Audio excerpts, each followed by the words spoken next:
Thinking Sideways. I don't understand. Does not compute. You never know. Insufficient data to formulate a reply. What? Stories of things we simply don't know the answer to. Hey everyone, it's Thinking Sideways, the podcast. I'm Devin, joined per usual by Joe. And Steve. Today we're going to talk about a mystery. If you follow us on Twitter, you may have a little spoilers about this one. We are going to talk about the Denver Airport, DIA, Denver International Airport. It's the technical code for it is DEN, but everybody calls it DIA. That kind of makes sense. Dead in arrival or something like that. No. Yeah. But yeah, DEA. Yeah, it makes sense. DIA. Denver International Airport. Yeah, of course. Exactly. And before we get too far, this was a suggestion by actually a lot of people, and I don't have everybody's name written down. Everybody suggested different things. Pretty much what would happen is somebody would say, oh, has anybody suggested the Denver airport to you? And I would say, oh, that it's this thing. And they would say, no, it's this other thing. And it was like, okay. Right.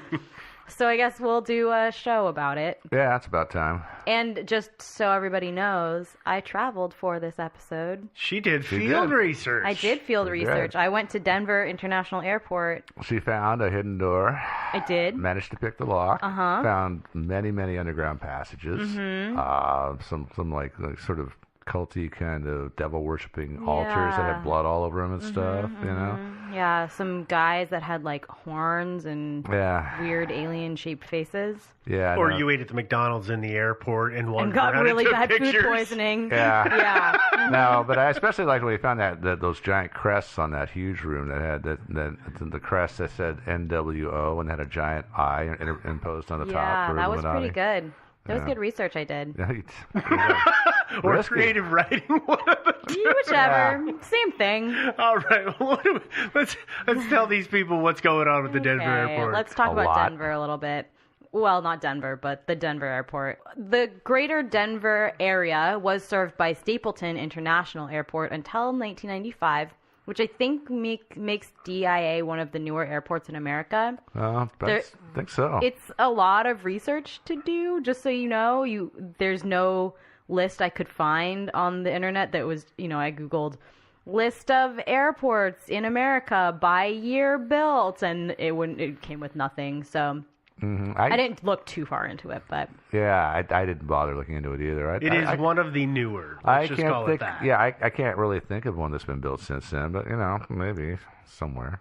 initially the DIA, Denver Airport, was meant to open on October 29th, 1993, but it turns out the project wasn't super well planned, and some of the airports that were meant to hub out of there changed their requirements. Oh, and also there was this automated baggage system that was kind of a problem.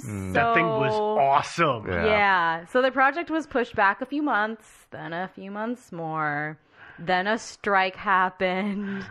So they pushed the project back to May 15th, 1994. In April of that year, some reporters were given a sneak peek at this hotly anticipated automated baggage system, which apparently no one had tested, I guess, because if they had, I'm sure they wouldn't have let the media in. I think they tested it, but not with actual baggage. Yeah, I don't know what happened. I don't know why somebody said, yeah, let's bring the media in here. But when they did, reported that clothes and personal items were strewn under the track system, and that the parts of the system that were meant to transport luggage were actually just dumping the bags right off the system entirely. In other words, it's kind of like how they handle your baggage now. Yeah, except for it's not people, it's machines doing it. Yeah, I know. Yeah, Machines will do the same abuse of your luggage for a lot cheaper. which is great. It's a giant conveyor system, but if I remember watching it, basically there was little actuator arms that would shove the baggage based on what it figured out where it was supposed to go onto conveyor A or B.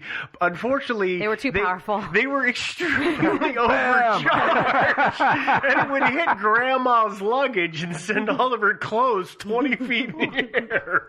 So because of that, the May 15th, 1994 open date was once again pushed back, and finally on February 28th, 1995, DIA was opened, which was 18 months after the initial date set. Oh, and fun fact, it was about $2 billion, yes, with a B, over budget. Yeah, that's one big. I wonder how much That's the, a near miss. I wonder how much the baggage system cost. It was actually one of the more expensive parts of the airport. I bet. Well, do you remember, Devin, what was the total cost of this airport? I remember reading it, but I can't think of it off of my mind. But I'd have to say at least a third of their cost, at least in my mind, and I could be wrong, was that stupid baggage system because they kept trying to fix it. Well, Yeah. I think that if you factor in the fact that it is what kept pushing the date back, the opening date back, I think they estimated that every day they delayed opening, the airport cost them $1 million. Yeah. So if you factor that into the, quote, overall cost of the automatic baggage system, which you should, Yes. it was absolutely Yeah. the most expensive part of True the that. entire project. Yeah. Although, I mean, and part of it, of course, was building the tunnels for all the automated stuff to exist in, and maybe they could retrieve some of their sunk costs by clearing the equipment out of the tunnels and use the tunnels for something else. Maybe. Like maybe, secret government installations. Yeah. Yes, Oh, maybe. Sorry. Stop giving away, Joe. There's a whole mess of things surrounding this place, as we kind of mentioned earlier. So we'll just jump in. I just want to start off, I guess, by saying that right off the bat, there are a lot of things about the Denver airport that I think taken alone are pretty innocuous. There's some art, there's some other stuff, and if they all existed just one thing at one airport and another weird thing at another airport, I would be way more willing to say, yeah, no, that's totally, I mean, it's a little weird, but it's totally innocent. But when you kind of take a step back and take it all in this one building, things get a little fun. Well, and the thing that you got to point out to people is I've been to the Denver airport. I was there, 10 years ago or something.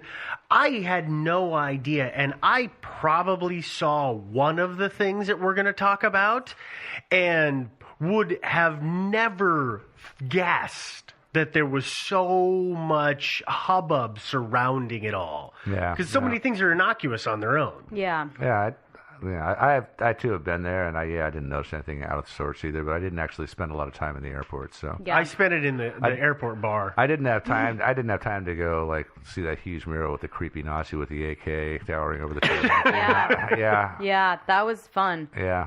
We're going to just attack this line item style. Okay.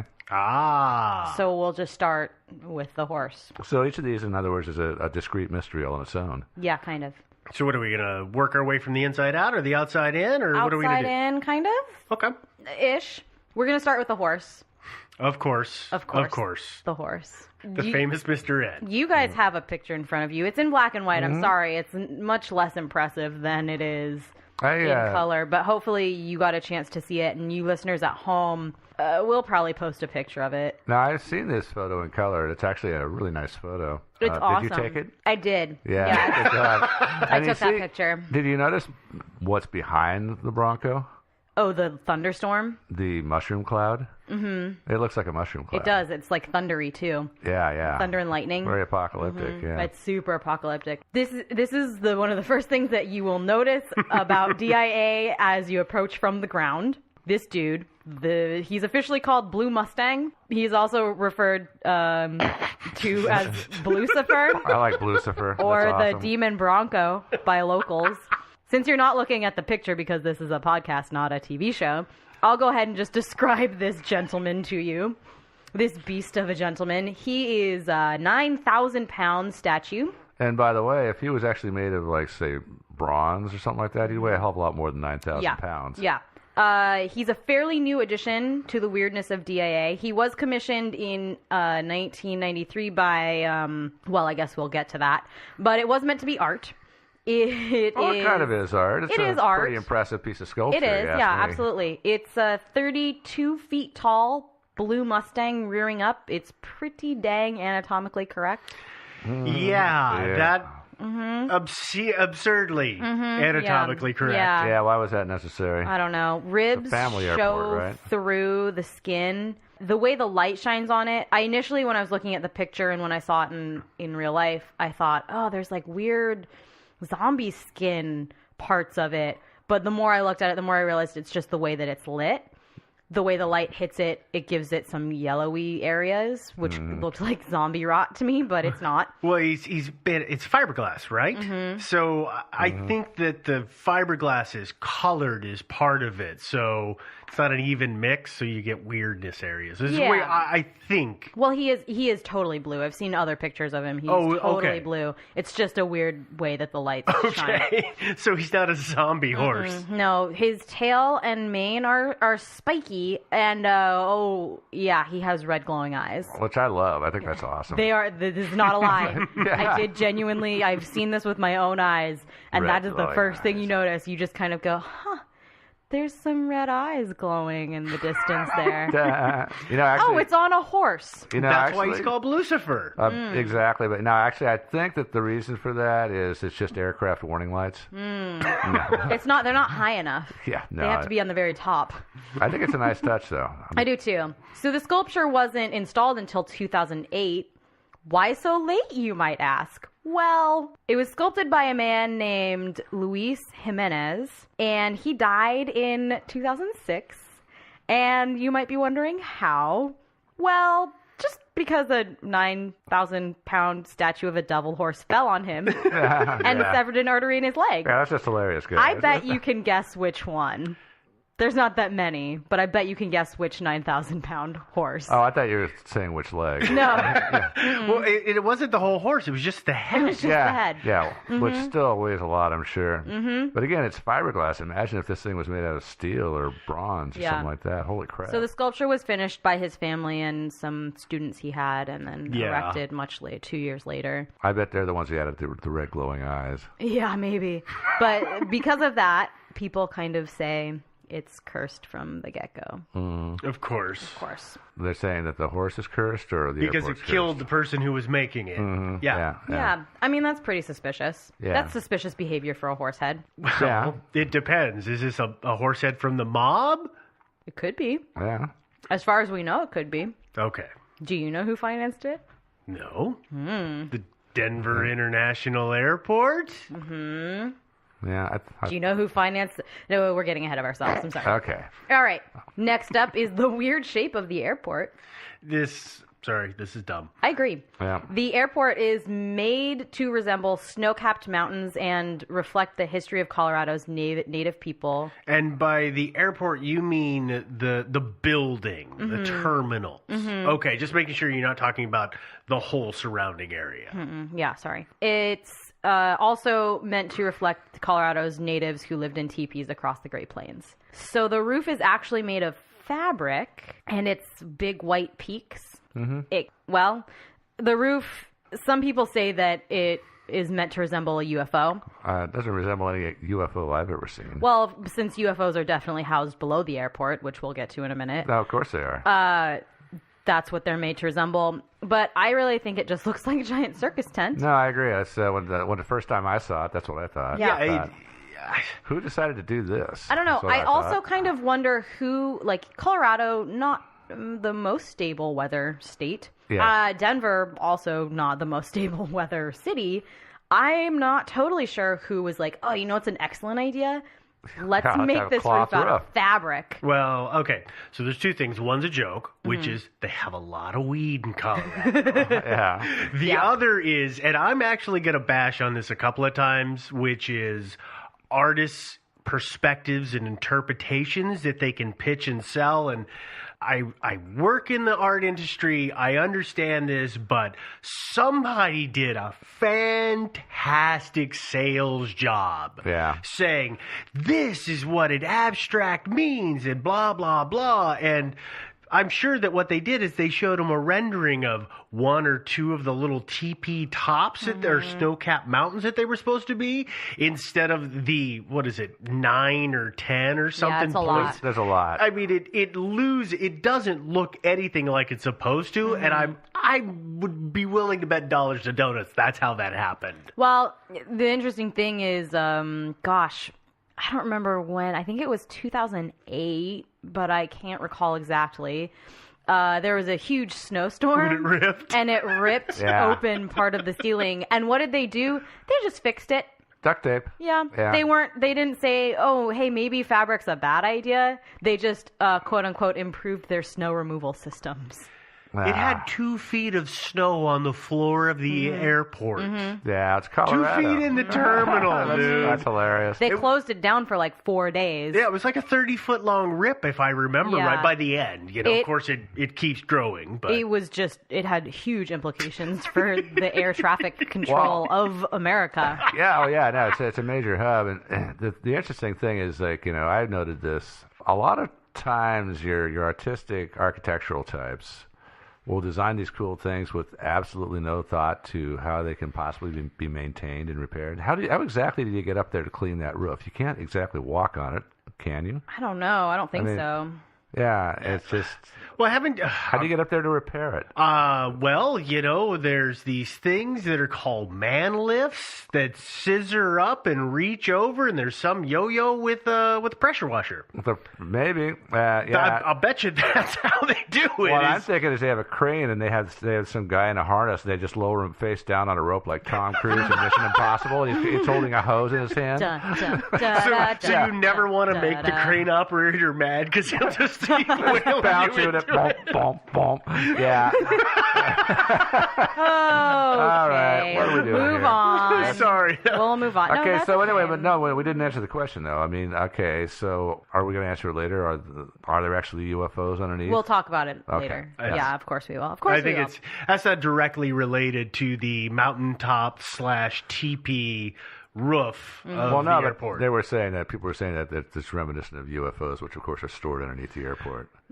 I think, correct me if I'm wrong, if either of you come across this, but I think that's because UFOs traditionally are considered as a round saucer. Mm-hmm. Well, a TP, its base is a round saucer. Mm-hmm. So it's a series, it would be considered kind of a series of them. Or the other way to look at it is, what was that, Stargate.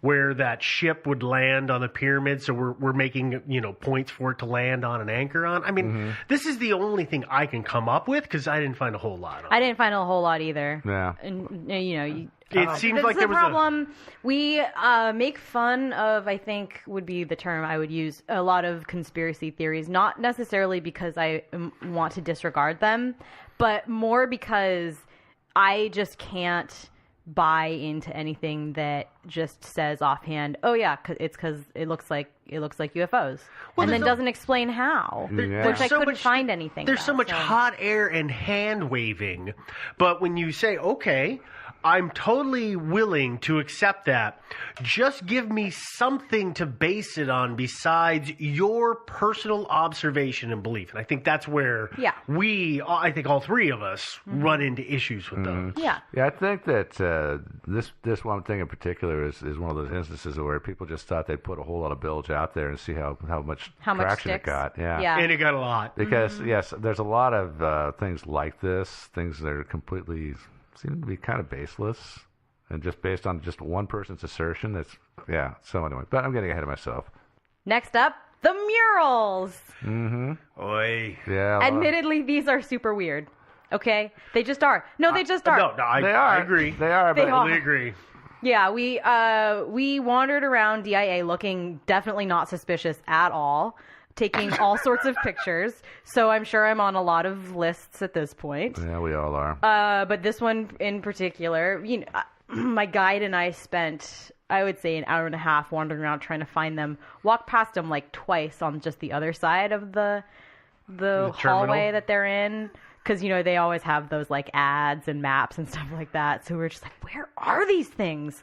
And then we stopped and I took, like, 1,000,000 pictures and just, like, kept looking around waiting for people to pass the mural so I didn't have any I of them think in that's it. a regular occurrence. Gosh, I hope so. These things seem to be kind of famous. The murals, they're weird. My guide insisted that they were just meant to, quote, depict man-made environmental destruction and genocide along with humanity coming together to heal nature and live in peace. Oh, you hired a native guide. That was quite awesome. Which is bunk, and that is actually just a quote from the artist, not my guide. Yeah. But my guide said, yes, that's pretty much, he not so eloquently said those words.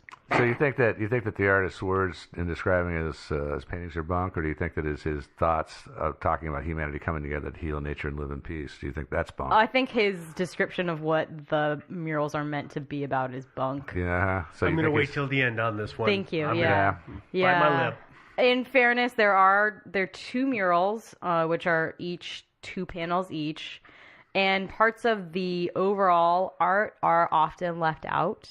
The Rational Wiki on the murals, in fact, says that the second murals, the second half of the murals, which are the quote oft left out ones, are quote much happier. Which they're not. They're not really. I mean, they're a little happier, but they're just so weird, all of them. They're very weird. And I guess I'll just describe them a little bit. You can find pictures of these online. Very easily. Really, really easily. One is called In Peace and Harmony with Nature, and the second one is called The Children of the World Dream of World Peace. The one titled In Peace and Harmony with Nature shows sad children over the destruction of the environment and extinction of life. A huge fire burns behind them. Animals are dead and in glass cases. And, there's 3 dead women in coffins at the bottom of the mural. I think one of them is even like a little girl. I think you're right. The pairing of this, the second pane, I guess, of it, is a bunch of kids in traditional outfits crowded joyfully around some kind of rainbow plant thing with animals and healthy landscapes behind them. The Children of the World Dream of World Peace, redundant, is the one that lots of people kind of point to. It's the one that's pretty awful. And the first panel is a soldier in a gas mask. He's often described as a Nazi soldier. There's no actual He looks like he insignia could be or a anything. Russian too. Who knows? Yeah. You can't. Wearing It's a literally gray- just wearing a gas gray mask overcoat. face. Yeah. He's got a gun in one hand and a sword in the other. He's slicing a dove open, and it looks like there's a concentration camp kind of in the background. The artist often points out that there are sleeping children in the rubble, so it makes it okay. But they actually kind of just look dead, not sleeping. I've never figured out how that was supposed to be sleeping. Yeah. The second half, or a second pane of this one, is kids from countries around the world in pairings traditionally signifying tensions. That is, an American kid and a Russian kid, or a Palestinian kid and an Israeli kid, carrying weapons wrapped in their respective flags to be broken in half by a blonde, super Aryan-looking kid Yeah. over the crippled body of the soldier from the previous pane. Crippled. He looks to me like he's dead. Yeah. I think he's a statue that's been knocked, Knocked over. because the feet look like they're broken and locked in one place and the body is down in another. Yeah. I think it was a statue kind of. Yeah.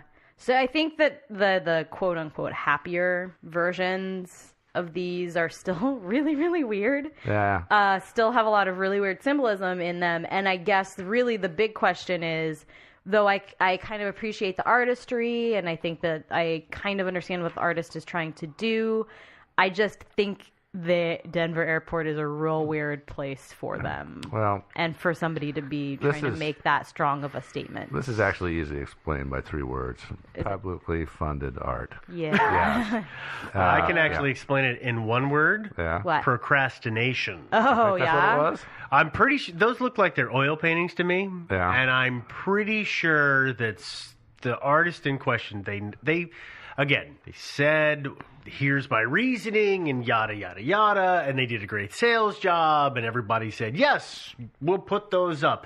But I'm really pretty sure that they got pitched one idea and they could never make it happen. But they just happened to have a bunch of canvases sitting around and either they had already done those artworks that were just completely harebrained or went, oh, crap, I'm just going to start painting something and see what happens. And it comes out super duper dark and I don't have time to fix this. Yeah, this is for children in world peace. Like, I I've read the artist descriptions. Yeah. I don't buy any of it. No, not really. But I think really the culprit here is the baggage system. There was only like about $50 left over in the budget for our art, and so yeah, they had to get some graffiti artist off the street and say, hey, it's got to look like not quite like graffiti. Can you do something? And that's what they got. But that's not the only bit of weird art there, though. Oh, I see Steve's notebook out. Yes, as always. Do you guys remember, and anybody who's been through the baggage claim area will know this, the gargoyles? Yeah. The weirdest thing, I was about to use a different word, sorry. The weirdest thing ever, especially to get off a flight at midnight after having been moving all day and walking to baggage claim and having that be the very first thing you really see of Denver Airport. I know, I love it. For anybody who hasn't been to Denver Airport, there are 2 gargoyles in the baggage claim area, and it is kind of the old school Samsonite luggage, and then a gargoyle is sticking out of it, and they're goofy, weird, creepy looking because they're gargoyles. But people also... all kinds of things are attributed to why those gargoyles are there. Mm-hmm. I did a little research. Awesome. I can tell you also, I guess to add to it, they are uplit. Yeah. Which anybody who knows anything about lighting... looks a little creepy. It's really creepy. They really should have made them animatronic, so they did. So if you're there like late at night and the lights are a little dim and there's not a lot of people, and suddenly you hear this noise and you look up and that thing is starting to it's like slowly moving its wings moves. like this, And all they had to do is put weird moving red eyes. Well, that's all they had to do. Well, they blew the eye budget on the horse. Oh, yeah. Yeah. True. Yeah, no, but imagine if you're down there and like you're just sort of, there's only a few people there, and it starts to move its wings a little bit, and its head swivels around, and it turns its beady red eyes on you. What would you do? I would run. Yeah, me too. I would run fast. I would figure it was an animatronic and be eaten alive by the real gargoyle. Yeah. Anyway, back to your thing. Well, no. So gargoyles, anybody who's looked at architectural history, have been around forever. Mm-hmm. And gargoyles were initially... They're a symbol of protection for buildings and people. Mm-hmm. So I'm pretty sure But when they're on the outside, don't they have to be on the outside? No. They're on the outside because gargoyles were on the outside because they were used as a drainage system for the roofs. Yeah, they were decorative. Yeah, they were a decorative way. So you've got all the drainage coming off the roof, and it hits a pipe, and it shoots way out over the building. And the name gargoyle comes from the sound that water makes when it runs through that mouth-opening pipe of the gurgling sound. Yeah, it kind of sounds like it. But gargoyles are a symbol of protection. There's nothing nefarious or disturbing. I mean, if you ever watched I know Joe didn't, but you might have watched that cartoon Gargoyles back in the late 90s, early 2000s. Do you remember that? Yeah. Okay, see, they were protectors. They were good gargoyles. Well, they're just like Pazuzu. Pazuzu, you ungrateful gargoyle. I put you through college, and this is how you repay me? But no, gargoyles are a thing of protection. Okay. So I think that's where that came from. I think that actually they put them in the baggage claim area so that they would sort of intimidate people and people wouldn't try to steal other people's baggage. There's another thing that was in the baggage claim, just as a side note, that I've never seen anywhere else. I'm sure it exists other places, but their oversized baggage claim, I don't know if you guys noticed this when you went through Denver. They're really just like big vertical stalls that go around on a conveyor belt in a horizontal manner.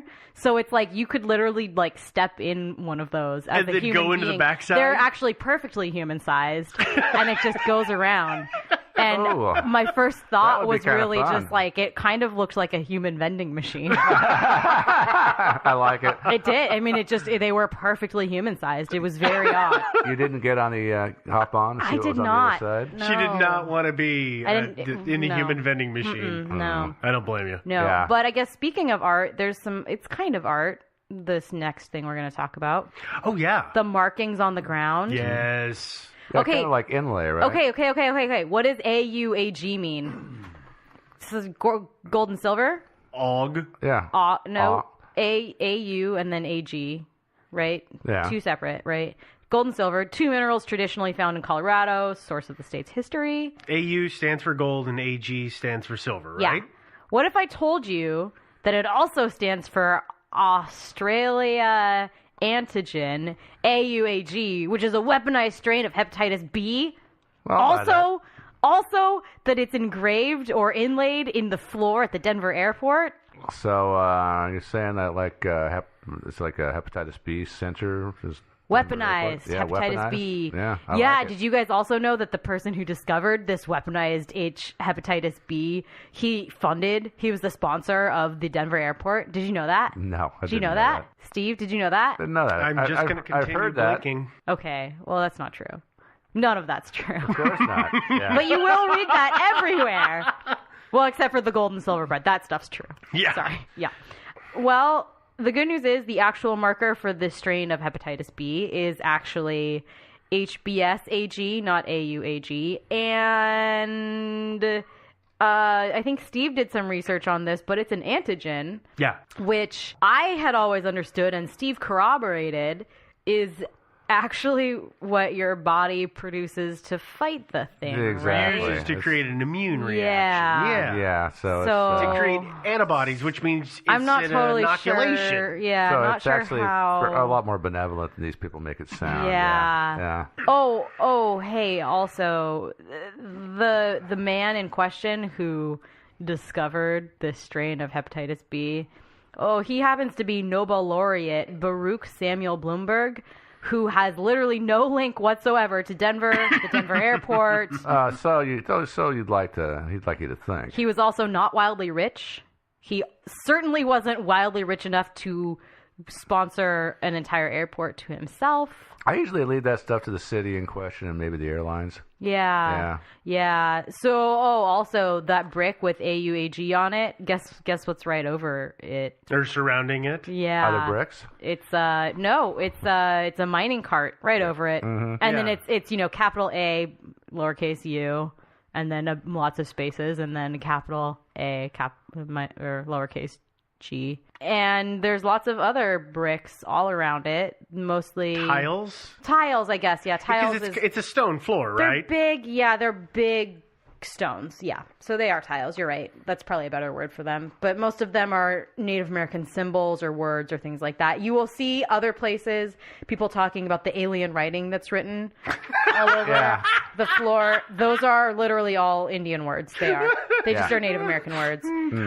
Okay, but then people. But then the question arises, but why is this one right in front of the mural with the death Nazi on it? Well, it's not. It's not even close. It's not even like adjacent. Actually, Wait. They're saying this is in front of the mural that's got the guy with the sword? Yeah. Okay. They've clearly never been there. I think that they need to call in that guy from the Dan Brown book, Da Vinci Code. Yeah, I'm sure he could figure this out in a heartbeat. Yeah, I'm pretty sure. It'd take him like 12 hours. He'd have a crazy chase through the tunnels, and Yeah. Oy. Okay, what else? What other fun do we have here? Next thing is we're going to talk about the dedication marker next, also often referred to as the capstone. That thing just looks to me like something to trip over. Yeah, it's pretty big. It's, I guess to be fair, it's a hard thing to ignore. It's what lights people's hair on fire. It sure does. And I think First, with there's some some good valid reason. reasons, I'll admit. But it's kind of like a sundial a little bit, the capstone. It's a capstone and then it has a big kind of rod sticking out of it a little bit. It's not a circle. The capstone is, like a keystone. That's what It's it looks like it actually looks like the big heavy thing on top of a tomb. Mm-hmm. The big heavy stone on top of a tomb. Yeah. Yeah, just makes you think like dead a big body. headstone. Yeah, it's dead body down there. Well, so it not only informs the public of the details of the project, kind of, but also it marks the spot of a time capsule that's meant to be opened in 2094. The contents of the capsule include lots of things, the kind of things you would put in a time capsule. Photos of notable places in Denver around the 1990s, memorabilia from the old Denver airport, Colorado flags, newspapers, a credit card for some reason. because those were awesome. I suppose they're going to be gone by the time 2090. But It's just one credit card. I don't know why. I don't know what's going that's on. interesting. I wonder if Well, it's got that card has not been reported lost or stolen yet. Yet. It also includes some programs from all of the New World Airport Commission's events. This is just one exciting time capsule. I gotta Yeah, it really is. say. I can't wait to open this one up. Yeah, well, actually, you may be wondering, you at home, there may have been some words in there that kind of piqued your interest. Like the New World Airport Commission. Oh, I thought you were talking about credit card. Oh, no. Yeah. But you may be wondering what that is, and to be honest, me too. I couldn't find anything that wasn't outright conspiracy theories on the organization online, and I know Steve is giving me the look, which means he found some stuff, which is fine. When you Google New World Airport Commission, it either comes up with Denver Airport or, oh my God, these people are going to take over the world! And reduce the population to 2 million and all Yeah. that stuff. Yeah. It's not the New World Order, No, but it's it the is New World suspiciously Airport. close to the New World Order. Yeah, the New World Yeah. Airport. So the capstone also has names of the mayor, governor, and secretary of transportation at the time on it, the notice of the time capsule, then also the Masonic Freemason symbol. Yeah. Also engraved on it are, quote, the most worshipful Prince Hall Grand Lodge F and AM of Colorado and jurisdiction, and then, quote, the most worshipful Grand Lodge of AD and AM of Colorado. It also then below says that the airport was funded by the New World Airport, the New World Airport Commission. And again, it's not an official thing, and that lights a lot of people on fire. Is the term I guess we're using right now. But listed under it are contributors, which are an architecture firm, a metal company, and an aeronautics company.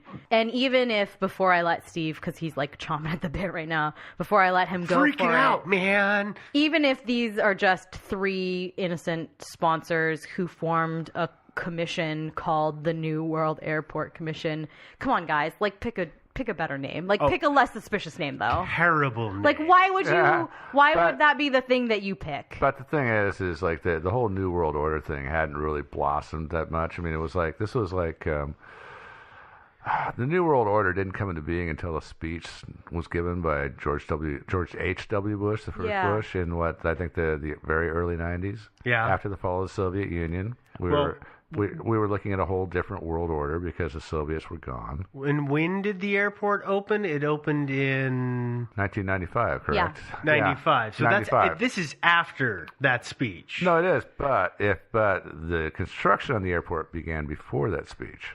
Right, but it wasn't like a registered LLC or anything. That was just the name they gave it was themselves. a bunch of business guys who got Exactly. together Right. and said, we're going to help sponsor this. This is the new, for the area, World Airport. Exactly. It's not New World, it's New World Airport because Yes, it's an international airport. Yeah. Exactly. And the thing about it is like he gives his speech and he talks about, well, it's a new world order because, golly, it's not a bipolar world and all that stuff. The Cold War is over.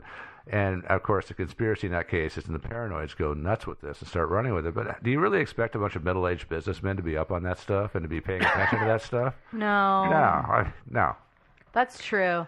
It just seems like maybe saying like New International Airport Commission. Or the new Denver International Airport Yeah. Commission. Yeah. Or something way more descriptive instead of, I got this cool idea. Mm-hmm. Yeah, the New World Airport Commission. Yes. Yeah, I mean, it makes sense. If you look at it without running it together and adding, all these other things to the name, the New World Airport, it makes sense. Yeah. Totally no, it makes does. sense It does. locally.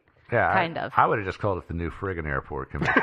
Yeah. Or international, or about time we got a new airport commission. right? Yeah. Yeah, their old airport sucked. It was not great. No, it was No. really bad. Although, a lot of people claim that it wasn't nearly that bad at all, and so that's fed into conspiracy theories. So they replaced It a was perfectly really, good really airport. awful. Oh, No, I know. it was really awful. I I just know. want to go ahead and go on record and say it was awful. It was No, terrible. Noise it had- complaints in yeah. the bad snowstorms. I don't remember how many air runways it had, but It- they could operate about 20% Yeah, of what no. they were supposed to run. And of course, Denver, usually has bad weather. And in the wintertime, it's high up, it's snowy, yeah. Well, actually, this was a fun fact. The layout of the runways was such that they were too close together. Yep. So in inclement weather, they could only use one of those two. But then also the runways intersected each other at multiple points, so you couldn't have a airplane taking off and landing at the same time. It was basically just like a cross. Yeah, no. Yeah, Just like a like hash crosses mark like that. is Yeah. an easy way to think about it. Yeah, and then they just couldn't use like most of them because the weather was bad. No. Yeah. No, they could have continued to use it. They just wouldn't have been a major hub as Yeah. they are now. Yeah. Yeah, well, especially in the wintertime.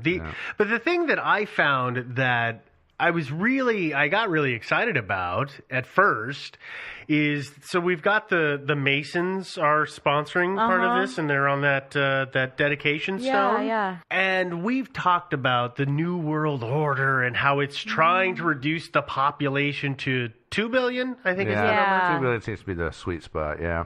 I managed to somehow, I believe, figure out where that number came from. I like that this is where we're taking this on.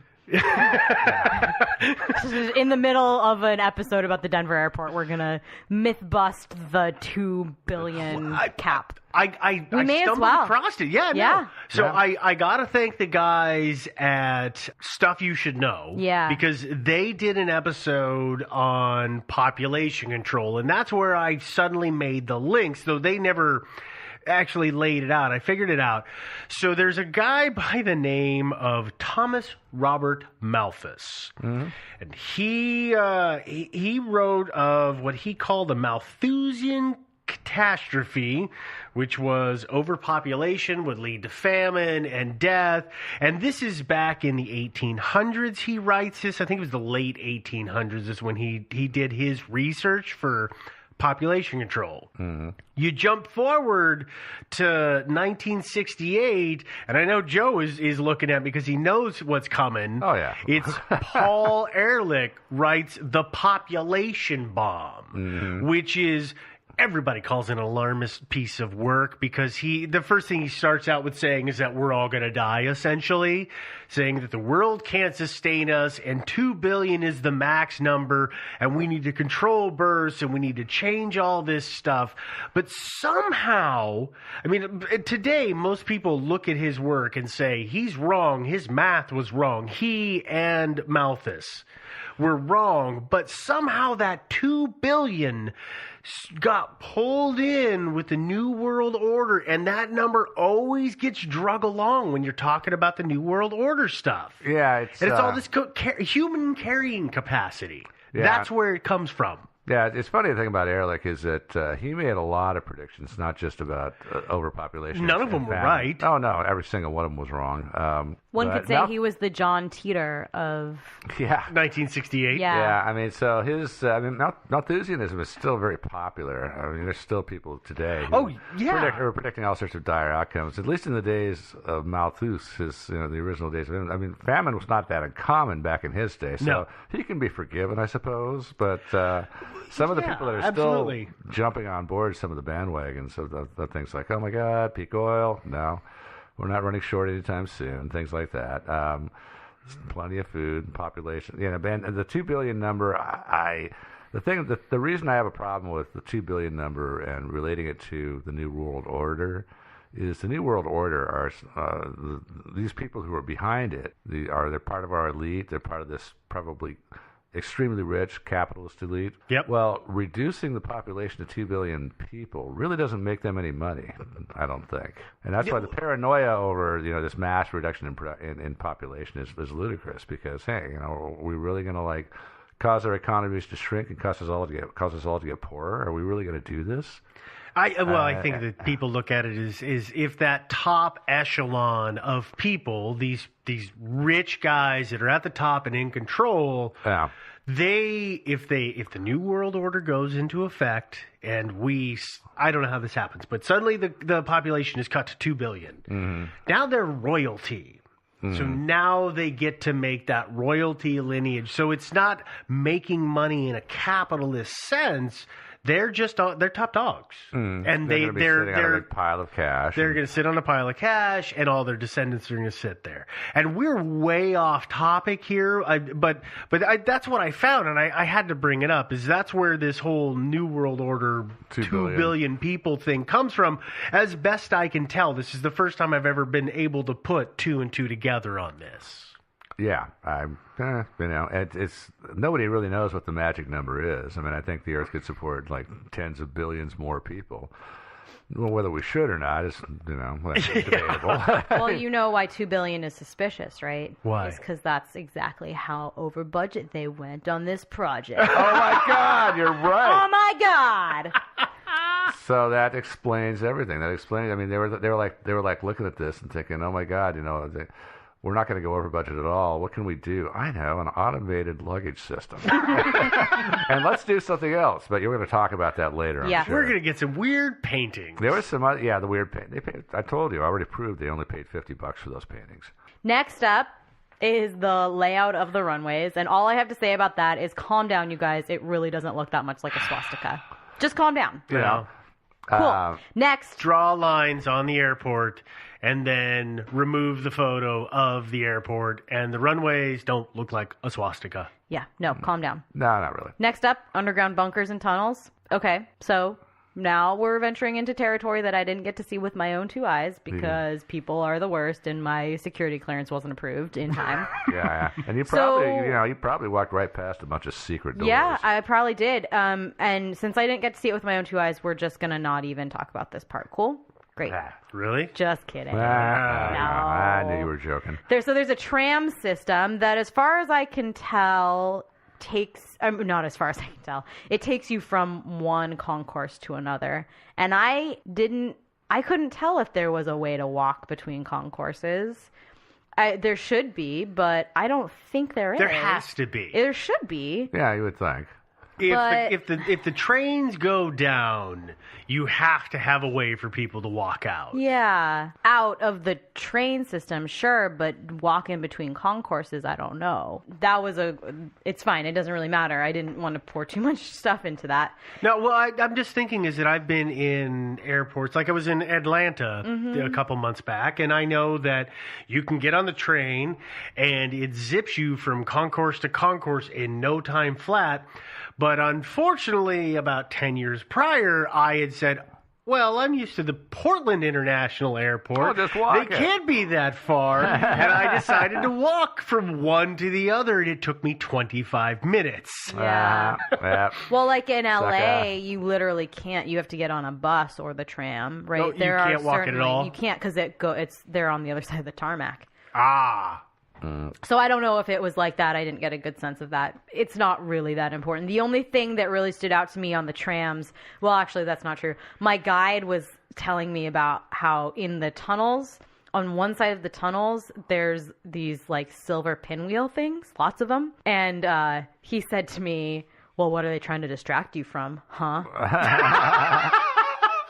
So I turned, when we saw them, I turned to the other side. It's just wall. It's just concrete. There's nothing there. But the only thing that I did notice... What do these pinwheel things look like exactly? They just look like little silver pinwheels. They're just interesting, because the wind... Were they set in the wall or what? Yeah, they're like a little off the wall. They're basically, the train goes by, the wind makes them spin, and there's something for you to see. They're installation art. I see. So, yeah.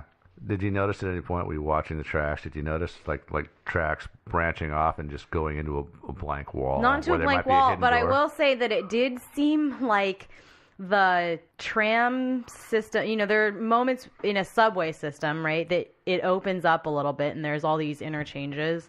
And it seemed a little more complex than necessary for what I deemed to be just a back and forth tram system. But I'm sure there are a lot of reasonable explanations for that, other than we're transporting this car of Illuminati members off into the distance so that they can go to their underground bunker. Chances are good that the tram system station where they do all their maintenance runs off the same line. And it could be. Yeah, and they have to have multiple junctions. I mean, we have a train system here in Portland that I ride every day. And there are all kinds of junctions on that thing. The great thing is it's above ground, and I can see where they go into a big building. where they work on them. Where something's going on. You don't know what, though. Yeah. Yeah, wait, thanks for shooting that apart on me. Yeah. I totally had that solved. Oh, they might work on them. I'm just saying that, it might be a... No, I've sort actually of a been in those front for trains a something lot. else. They probably don't work on They them. probably don't. Yeah, Yeah. that's a good point, too. The underground also, there's that fascinating defunct automated baggage system that I mentioned earlier. Poor grandma's baggage. Well, theorists suggest, I'm just using the term theorists, I'm not going to preface that one with anything, but we can all fill in the blank there. Suggest that there's something more nefarious going on down there, mostly because the system cost a bunch of money and never really worked. Oh, it's not like we've never done that before? Yeah. No, really. It looks like it was a cool concept, but I'm not totally sure why it never really worked. No. There's a lot of stuff flying around the internet about why it... Tons of mechanical issues. Yeah. Bad design, I would say. Some people say that it was too complex. Others say that it was a failed concept from the start. Still others say it's covering up something sinister, like an underground base for anything ranging from the American government to the Illuminati to, aliens. Wait, did you just say the Illuminati? I did. Are you sure that's wise to bring those guys up? We'll be Yes. okay. I think we're going to be okay. Can we get back to the automated baggage system real quick? Yeah. Okay. Do you have more things to say? No, about it? no. I just have a very simple personal observation, which is if anybody were to build that baggage system today, it would work. You know why? Because we actually have decent computers that have good laser scanners for reading and barcodes and all that. Yeah, robotics are a lot better than they were back in those days. I don't know how that thing figured out what went where, but I'm guessing that was part of the problem. Is it was probably a barely advanced past prototype stage thing, and that's why it never made it. Well, I mean, But they couldn't afford to pull it all out of the tunnel. honestly, though, I don't think that the computer system would have been really the big problem. Yes, it's 20 some odd years ago at this point. You're welcome, everyone. The 1995 was like more than 20 years ago. But There's people that next year will get to drink. Yeah.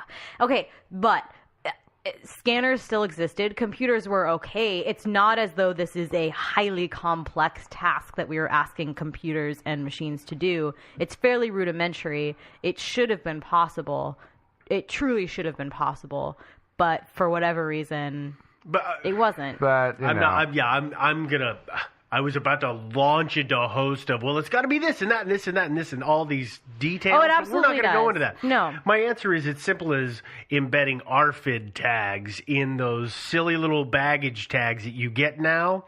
That solves the entire problem. Absolutely, but just the simple idea of putting a scanner, they all have those barcodes on them anyways. That's how they do it right now anyways. It just takes the human element out of it. To pick up the tag and scan it. Should have been possible, but for whatever reason it wasn't. No, actually, yeah. I mean, humanity has designed far more complex systems. I mean, look at the moon landings, for Christ's sakes. I mean, so it's possible.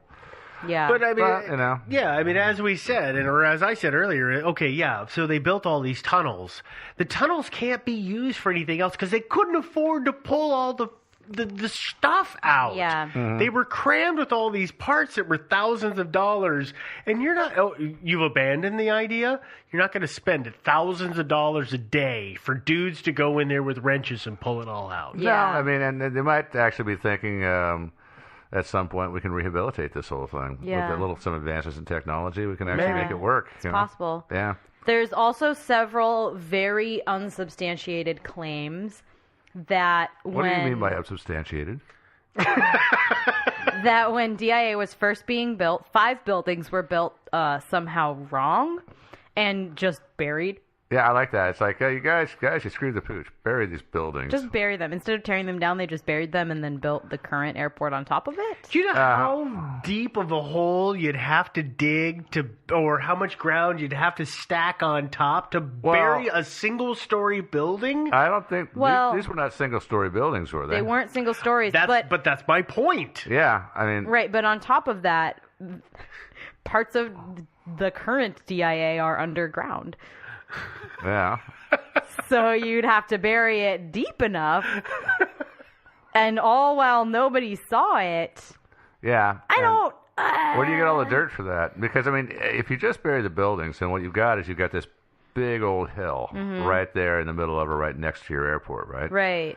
Which I can't see in any pictures or aerials or anything. No, although there is that suspicious landfill not so far away. Oh, yeah, they could have just covered it with trash. There is Did that. did you find anything? No, on the I'm landfill? just being a jerk. No. I'd looked for information on the landfill, and I couldn't find it on the aerials. or Everybody anything. screams about the landfill, and I couldn't find anything. And I was there. Like, I didn't notice a giant landfill, although, like, I don't...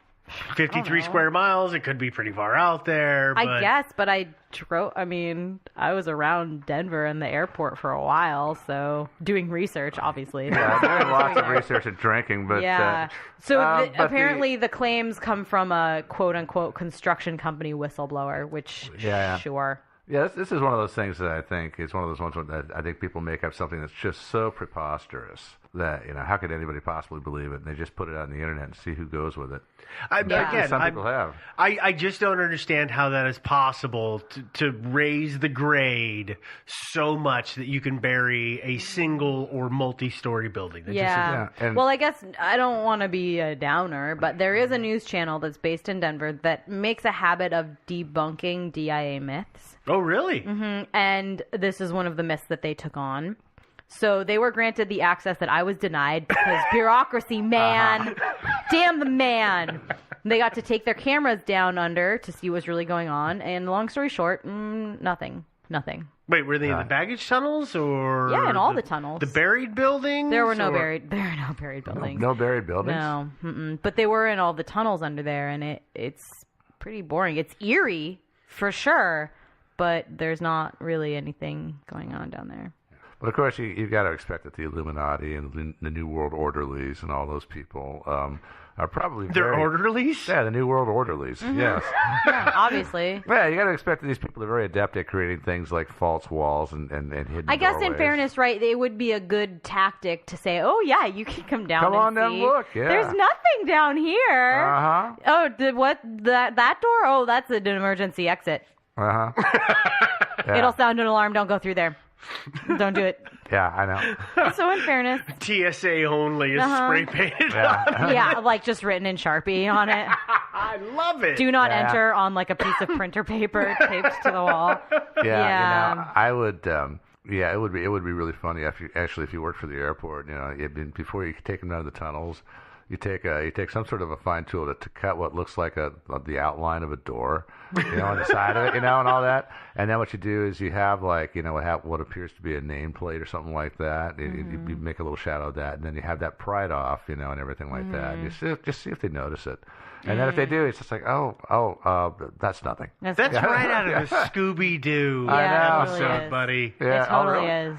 I never watched Scooby-Doo. Uh-huh. That explains so many So things about much. you. I know. So yeah, that's pretty much it. Yeah, this is one of those stories that just it's so hard because there's so many things, and I'm using air quotes here. There's things that are mingled together. I don't know. It leaves a funny taste in my mouth. I don't know how to approach this one or what to say on it. Yeah, I don't think there's very much to say about it. No, I gotta say too that people be more discriminating in your mystery. This is just not a great. I mean, there's so much ink spilled over this mystery or mysteries, I guess, and there's so many better mysteries to spill ink over. Dudes, stop wasting your time. Stop wasting valuable ones and zeros. I think, the thing, like I said earlier, the thing is, to me, is that I do think that if each of these, mysteries were all separated out into different places, I'd be much more willing to say, that's nothing. What are you talking about? But the fact that they're all there, one half of my brain wants to say, well, yeah, I mean, it's a little weird. On the other hand, I want to say it's not that weird. But the grouping of circumstances that happen to be odd together, I admit it's weird. But the problem is it then spawns so many other little urban myths around it. There's a myth, if I can't remember, it was was it the Queen or the Yep. President? No, Queen. yeah. It was the Queen of England was in Denver at some Buying time. land all around it. Yeah. Yeah. Well, go figure.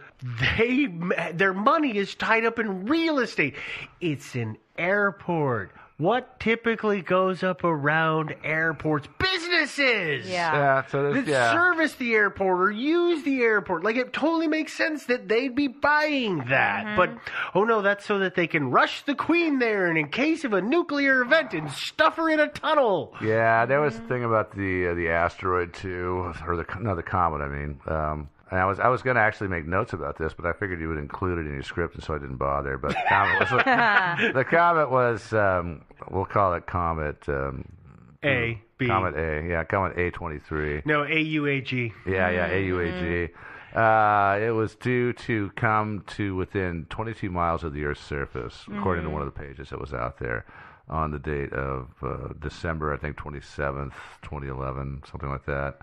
And coincidentally, President Obama was in the Denver airport that same day because just in case there was an impact, it's like there's massive bomb shelters right there. That's another thing is that the underground buildings and everything. Some of them say that there's this massive bomb shelter down there for all the elites and everything. Yeah. But of course, the comet actually didn't come any. It passed the Earth like months before that, and it didn't come 22 miles of our surface because we all would have heard about that. Yes. It was 22 million miles away from our surface. Yeah. So there was one thing where there was some, there were coordinates that were released in conjunction with some huge conspiracy something, and everybody was saying, well, the coordinates are exactly where the Denver airport was, but the coordinates were released like 70 years prior, and they actually are like 55 miles away from the airport. It's just, if there's somebody, I think it was the PR person for the Denver airport, is quoted as saying, if there's a conspiracy theory, it's linked to the Denver airport. And I think that's true. I would not actually be surprised Yeah. if that person or maybe persons working for the Denver airport are putting this stuff out. It's got to be fun as hell. Think about it. Probably. You're going to work at this great new airport, and then you have to wait a year and a half for your job, and you're angry at it. So, I'm just going to come up, oh, well, I noticed this was weird. I'm just going to put that out there. Yeah. Just keep going. It's not costing them any business. No. No. If anything, it's gaining business. Yeah. The rest of us still have to fly through there because every much. airline goes through it. Yeah. So, if you want to read some of the links for our research or see any of the pictures that we were talking about, that will all be on our website, which is thinkingsidewayspodcast.com. You can listen to and download our episodes there. You can also listen to and download our podcast on iTunes, which is probably what you're doing. If you do, don't forget to subscribe. Also, leave us a comment and a rating. A good rating? It doesn't matter Please. what kind of rating. Joe likes good ones. I don't really care. I prefer them. I just don't read them. Yeah, I don't either anymore. Well, we read the comments. People are mean. Yeah, people are nice too, though. So Yeah, it's okay. that's the hard Yeah. part. Gotta be a good. Oh! Yeah, so you can also stream us on literally anything that streams we're on now at this point. You can connect with us on Facebook. We have the group and the page, so find us, friend us, like us, as Joe says. You can also follow us on Twitter, Thinkin' Sideways. Don't forget, of course, we've got the T-shirts and everything. Oh, we have merchandise, T-shirts, phone cases. I have a phone case that's pretty awesome. I think we have a nightlight. We have a nightlight and a coffee mug. And a coffee mug. You can find a link to that on our on our website. It's on our website. Not on our Facebook. Well, it's above the donate button. It's right above the donate button on the right sidebar. And then I guess the last bit is if you want to talk to us about this or any other mystery, you have suggestions, you're an expert in something that you want to contribute to the show, send us an email, thinkingsidewayspodcast@gmail.com. Well, I guess with that, I'm going to fly on out of here. I knew you were gonna say Yeah. that. So corny. You are. I'm just going to say toodaloo. I booked a ticket. Oh, God, that's the worst. Worse than fly on out of here. Yeah. No. You guys, just say goodbye.